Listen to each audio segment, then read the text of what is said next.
تستفتح غدا مباريات الأسبوع السابع من الدوري الإنجليزي بمباراة الأتاية أستون فيلا وبرايتون الساعة 2:30.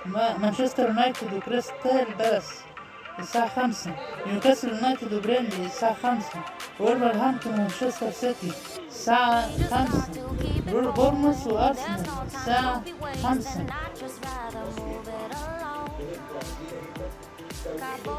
ويست هام وشيفيلد يونايتد بكرة الساعة 8. الساعة 5. ايفرتون لوتون تاون الساعة 5. توتنهام ليفربول الساعة 7:30. توتنهام وبرانفورد الحد الساعة 4. فولهام وتشيلسي الاثنين الساعة 10.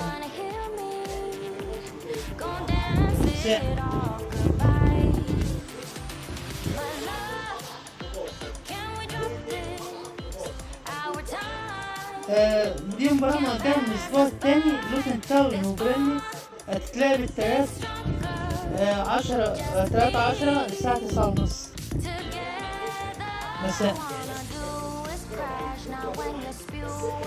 ده ترتيب جدول الدوري الإنجليزي قبل الأسبوع السابع.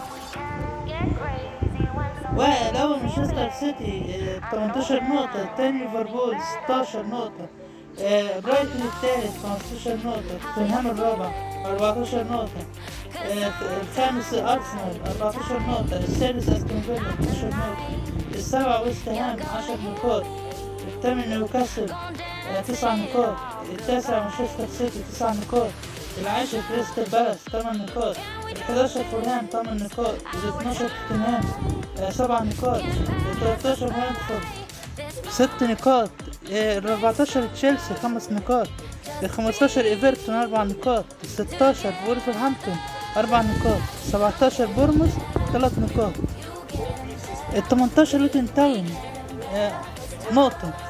بكده يبقى الفيديو بتاعنا خلص. لو الفيديو عجبكم دوسوا لايك واشتركوا في القناة واضغطوا على زر الجرس عشان كل جديد يوصلكم.